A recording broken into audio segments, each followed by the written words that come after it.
On an October day in 1571, the entire Mediterranean held its breath. When the gun smoke cleared, the world's balance of power had shifted. Why should a sea battle half a world away from today's United States matter to Western history, especially to viewers who think in long arcs, like the entire history of the Roman Empire and even to the conditions that later allowed America to be born? This video doesn't just retell Lepanto.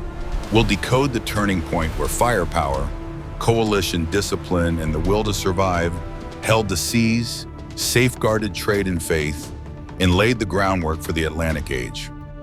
Lepanto wasn't just a European naval clash. It was the proving ground under fire of values Americans prize today. Freedom of navigation, open commerce, multinational alliances, and the backbone principle, peace through strength. Had Lepanto failed, the Mediterranean risked becoming an Ottoman lake. The east-west trade artery could have snapped, Europe could have suffocated economically, and the Atlantic Age might have arrived late or in a very different form. So Lepanto didn't just save a body of water. It preserved a Western dream that freedom can survive storms and that trade and worship can share the same ocean. Amid the smoke that day stood Miguel de Cervantes, the seat of Don Quixote, and a spirit that refused to bend, still believing in the good amid a broken world. That's why when Americans look back at Lepanto, it isn't merely a distant European story. It's a moment that seeded the world the United States would later inherit, a world where freedom, commerce, and faith could coexist on an open sea.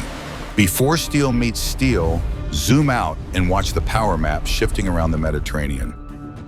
By the mid-16th century, the Ottoman Empire sat at the summit of earthly power. From Constantinople, its reach spread across 3 continents. Crescent-sailed fleets blanketed the Mediterranean, while Berber corsairs raided coasts and ran the slave trade, enforcing a sea order under Ottoman control. It was a time when even the wind seemed to carry the scent of domination. Europe, meanwhile, was split to the core. The Reformation had torn the continent in 2: Protestant North, Catholic South. As Rome launched the Counter-Reformation, several Western courts did the math. Ally with the Ottomans, and you could undercut a common rival, Spain, under King Philip II. France even welcomed the Crescent Fleet into Toulon, an astonishing pivot inside Catholic Western Europe, nearly unthinkable in the strategic logic inherited from the entire history of the Roman Empire. Venice, the merchant republic that once ruled the waves, was fading and increasingly dependent. After Portugal shattered its monopoly on Eastern trade, Venice tried to buy time with commerce while quietly building ships and drilling crews for the showdown it knew was coming. Then the alarm bells. In 1565, Malta, the tiny fortress of the Knights of St. John, held out through a bloody siege, the first real break on Ottoman momentum. But in 1570, when Sultan Selim II's forces stormed Cyprus and destroyed Famagusta, the Catholic world realized there was no more room to retreat. For the first time in centuries, old rivals took the same seat. Spain, Venice, Genoa, Savoy, the papacy, and the Knights of Malta, different tongues, clashing interests, one shared fear: losing the sea. They called it La Liga Santa, the Holy League, a wager of faith, honor, and survival.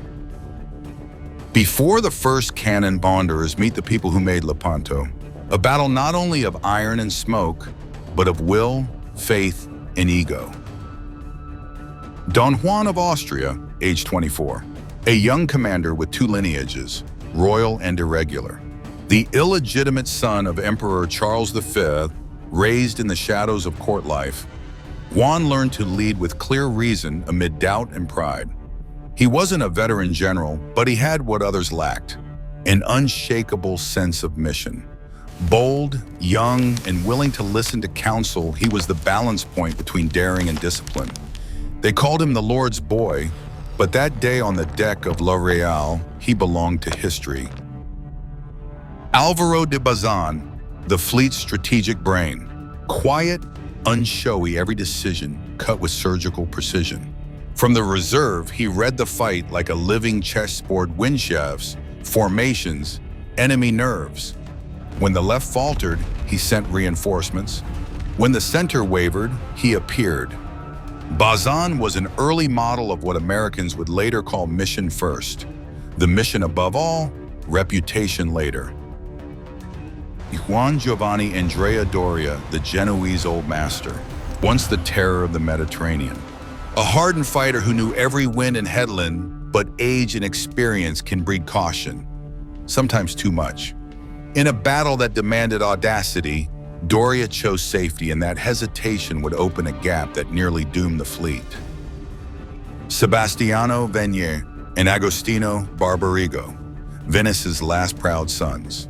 They came from a republic whose golden sheen had faded, but the sea still ran in their veins. Venier ran hot as fire. Barbarigo, cold as steel. One fought for honor, the other for country. Both knew, if Lepanto fell, Venice, the queen of the seas, would vanish from history.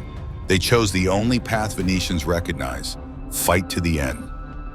Ali Pasha, bearer of the crescent into the storm, born to a Russian slave, risen to admiral of the Ottoman Empire. Trusted absolutely by Sultan Selim II, he sailed under a sacred banner the Sultan placed in his hands: do not retreat. Ali Pasha believed in ruling by faith and fear, but that day, faith met faith, and no man proved immortal. Uluk Ali, the Berber wolf of the sea, Italian by birth, seized by corsairs, converted to Islam, and forged into one of the Mediterranean's most gifted admirals. He understood both worlds and exploited that insight to stretch lines, feint, and strike from the unexpected quarter. In this fight, he would make Doria pay for hesitation. Cervantes and Alessandro Farnese, history's cameos. In the Spanish ranks, a young soldier was badly wounded in his left arm. His name, Miguel de Cervantes. He would later write Don Quixote, the first great novel to shape Western civilization. And Alessandro Farnese, the young prince of Parma, would become famous across Europe after Lepanto, a symbol of nobility bred to lead. Two men, two paths, both born in the same storm. Lepanto. They spoke different tongues, hailed from different lands, worshipped in different ways. But that day they believed the same thing. Some values must not sink beneath the waves. And as the Mediterranean sun lifted through the haze, the battle that would shape a world was about to begin. If land wars are a chessboard for generals, Lepanto was a chessboard for engineers, sailors, and matchlock infantry. By the mid-16th century, naval tech was in transition. The galley, long, narrow, oar-driven with auxiliary sails, was fast and agile but fragile. Guns sat mainly in the bow and some aft. So you fired only when you were nearly alongside a close quarters fight where blood, smoke, and iron mixed. When cannon alone couldn't finish the job, deck infantry decided the outcome. At Lepanto, the idea of Marines fighters who were both sailors and soldiers took shape. They didn't just fire from a distance, they leaped aboard enemy decks, turning planks into hand-to-hand battlegrounds. 6 galleasses floating forts with all-around fire were the game changer. An early sea denial mindset that shredded the Ottoman van and cleared lanes for the galleys to grapple. But weapons weren't enough, people were the hinge. Many Ottoman galleys relied on coerced labor at the oars, which made real-time maneuver less reliable. The League's crews, rowing as free men, typically reacted faster to shifting formations. Behind it all stood one bold, irreversible call. Álvaro de Bazán and Marco Antonio Colonna knew this was the last best window. Winter seas were coming, ports would shut. The Holy League, fragile, multilingual, divided by interest, might fall apart if they waited. A fleet this expensive, mostly bankrolled by Spain, would likely never be rebuilt. They pressed Don Juan, either we strike now or there's nothing left to strike. When the wind turned, they read it as Providence or history opening the only door. Lepanto stands out not for the count of hulls, but because it was the last time manpower and gunpowder together determined a civilization's fate. After that day, war at sea would move beyond oars toward guns, sails, and global strategy. morning of October 7th, 1571. Mist lifts slowly over the Greek sea. Two lines, two worlds face each other. The cross flies on one side, the crescent on the other. The Mediterranean sun begins to rise and the west holds its breath. Left wing, where the bloodletting starts. The Venetian line under Agostino Barbarigo slams straight into Mehmed Sirocco's Ottoman right. They lock together. Guns thunder, oars splinter, hulls grind. A narrow stretch of water turns into a maze of smoke, timber, and bodies. Barbarigo takes an arrow and collapses on his deck. Exhausted and short on support, the Venetians begin to reel. The Ottoman right surges like a black tide. From the reserve, Álvaro de Bazán sees it all. Without waiting, he commits reinforcements. Spanish galleys knife through the chop to bolster the line. The melee becomes a vast whirlpool. Through the smoke, Sirocco is shot. With him, the spine of his formation snaps. Panic ripples. The Ottomans begin to break. There is no safe water Christian crews pursue to the shoreline. The Ottoman right collapses. The Green Sea runs red. Right wing when tactics cut both ways. Across the field, Uluk Ali, the Berber wolf of the Mediterranean, plays a perfect feint. He draws Juan Andrea Doria's Genoese squadron away from the main line, pretending to retreat and opening a lethal gap between the center and the League's right. By the time Doria realizes it's late, Uluk Ali wheels and dives into the seam, hammering the Knights of Malta's flagship. Within minutes, its crew is wiped out. The Catholic flank wavers. But Bazán sees it again. From the reserve, he and Juan de Cardona drive hard to plug the breach. The counterstroke lands so fast the Ottomans can't swing their guns. Uluk Ali is forced to disengage, abandoning dozens of hulks, towing off a single Venetian galley as a bitter prize. The Holy League's right holds, but only just. Center the decisive moment. In a cauldron of smoke and blood, flagships La Sultana and La Real collide like worlds. Timbers shriek, metal scrapes, thousands of voices roar. Janissaries, the Empire's elite, pour onto Don Juan of Austria's deck, aiming to take the young commander's head and end the battle in one stroke. The Spanish arcabuceros don't yield. They fire, thrust, and fall where they stand. And behind them, Don Juan does not retreat an inch. From afar, Bazán again spots the royal ensign in peril.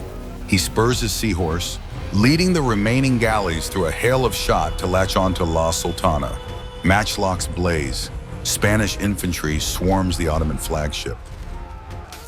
On deck, Ali Pasha, the Ottoman admiral, is struck and goes down. The sacred crescent standard given by Sultan Selim II is torn from its mast and tumbles into the sea. At that instant, the Ottoman center fractures. Word of Ali Pasha's death outruns the gunsmoke. Slave oarsmen drop their sweeps, hulls swing away. Silence begins to swallow the clangor of steel. That evening, the sun sets on a Mediterranean the color of blood. Wrecks and bodies drift in the fading haze. A civilization still stands, an empire begins to falter. And amid the dead, history changes course. When the gunsmoke lifted over Lepanto, history didn't just record a victory, it etched a ledger in blood across the water. More than 200 war galleys entered the fight, carrying roughly 36,000 infantry and 34,000 sailors and oarsmen. Those aren't just figures. They're a continent staking its future on a single October morning. By the time the cannons fell silent, about 60,000 men were dead or wounded. A staggering toll for one midday in history. The Ottomans paid the heaviest price. 30,000 killed, 8,000 captured, and most poignantly, 12,000 galley slaves, many of them women, were freed amid the chaos of battle. For once, liberty arrived not by treaty, but by cannon fire and the blood of those who fought for it. The Holy League lost about 8,000 men, a terrible price, but it permanently shifted the balance of power in the Mediterranean. A decisive battle in every sense, superior firepower, flexible command, and elite boarding troops beat superior numbers through discipline, technology, and will. From that victory, the West's core operating values, freedom of the seas, open commerce, collective defense held firm and began to expand into the Atlantic. That afternoon, as the waters off Lepanto cooled, many thought it was over. In truth, the current had only begun to turn. Within 6 months, the Ottoman Empire rebuilt its fleet. Hundreds of new hulls slid down the waves, but the people who knew the winds, who could feel the sea, were gone. The core of experienced pilots, gunners, veteran crews, vanished with Lepanto's smoke. You can rebuild ships. You can't rebuild a sea's memory. Without those who understood the Mediterranean's temper, the Ottoman Navy never fully recovered. The crescent's gleam on the water faded. Power shifted back to land. Strategy pivoted. Ottoman priorities moved to the Balkans and Central European frontiers. Venice, ever pragmatic, cut a separate piece, trading blood for commerce, honor for survival. Between Spain and the Ottomans, a new era began, a quiet truce. No paper, no handshakes, just a mutual recognition that each had bigger fires to put out. Internal unrest, reform, and the draw of far oceans. The true impact of Lepanto wasn't the tally of burned hulls, but the horizon it cleared. The victory kept the Mediterranean's doorways open, protecting the east-west trade artery.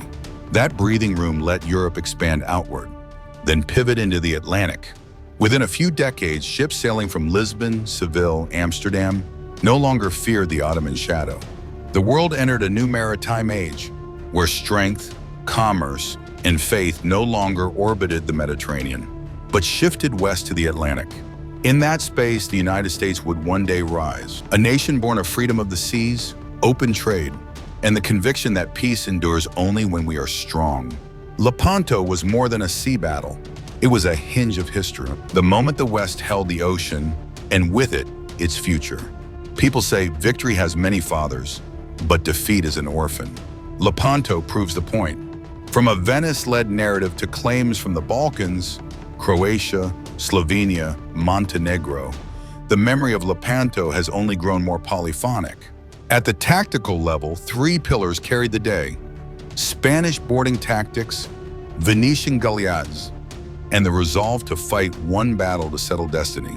Today, historians often call Lepanto the last battle of oars and the first battle of gunpowder. The final clash of the galley age and the first in which firepower, steel, and coordinated maneuvers shaped the future. So who is the father of that victory? Perhaps everyone who believed this sea was worth dying for. Lepanto is often framed as a holy war at sea, Christendom versus Islam, a crusade on the waves. But that lens misses what made it truly consequential. It was also a geo-economic fight. Not only who believes in which god, but who owns the sea lanes, controls the trade, and gets to define the future. In the 16th century, the Mediterranean wasn't just water. It was the nervous system of the world economy, linking Europe, Africa, and Asia. Whoever controlled it could throttle the flow of gold, spices, slaves, and knowledge. The Ottomans understood that, so did Spain. Lepanto then wasn't merely a holy war. It was a struggle to shape early globalization. Shifting winds were a condition, not a cause. Discipline and allied coordination won the day. 3 fleets, 6 languages, 4 cultures, 1 purpose, and they fought as if they were one. That's the timeless lesson. Alliances matter only when partners listen, and freedom endures only when it is backed by order and discipline. And finally, Cervantes. We remember him as the author of Don Quixote. But before he wrote about dream-driven knights, he was a soldier who lost his left hand at Lepanto. On the deck of La Marquesa, he watched the old world's order crack, and a new one being forged in smoke and fire. Don Quixote is more than a novel. It's a bell tolling for a post-Lepanto world, one where ideals, freedom, and human dignity could stand against kings and clerics alike. So if we're going to demythologize Lepanto, understand this. It wasn't just a religious triumph. It was an early testbed of modernity, where firepower, coalition, and belief together redefine what power means. 4.5 centuries later, Lepanto still speaks to us, not through cannon fire, but through lessons every great power must remember. Alliances are hard. Spaniards, Venetians, Genoese, different languages, different interests nearly drew blood with each other before they ever faced the enemy. One near-fatal clash among allies almost broke the fleet until Álvaro de Bazán, the rear-guard commander, put out the fire with discipline and cool judgment. He understood, If you can't bind the inside back together, no guns outside will save you. Alliances endure not because of perfect consensus, but because a shared purpose outweighs individual pride. That's what keeps NATO alive, and it's a reminder to Americans today that real strength is less about one voice and more about many voices moving in one direction. Sea power is a formula, not a slogan. From Venice's 6 galleys to modern carrier groups, the principle holds. Technology plus doctrine plus the right people in the right roles, a credible deterrence. Lepanto didn't drag on for 10 years. It ended in a single afternoon because the winners knew how to win without a prolonged war. That's the DNA of every effective Navy strike: fast, finish clean, and let peace do the talking. Victories deserve honest memory. We often retell defeats because they teach humility. But victories matter too. They teach confidence. Honoring a victory isn't chest thumping. It's a sober reminder that much of what we enjoy today was purchased at a price no one wishes to pay twice. Lepanto isn't just a chapter in a textbook. It's the turn in the road where Europe kept the sea and the world opened westward to the Atlantic. So here's the question. If Lepanto had failed, would the map of the Atlantic and the United States look the same today? Or would the storyline we trace from the entire history of the Roman Empire through the age of exploration unfold differently? If this story made history breathe again for you, like, comment, and subscribe. Next episode, we'll follow the wakes of the ships that crossed the Atlantic when Europe pivoted and the New World began to take its name.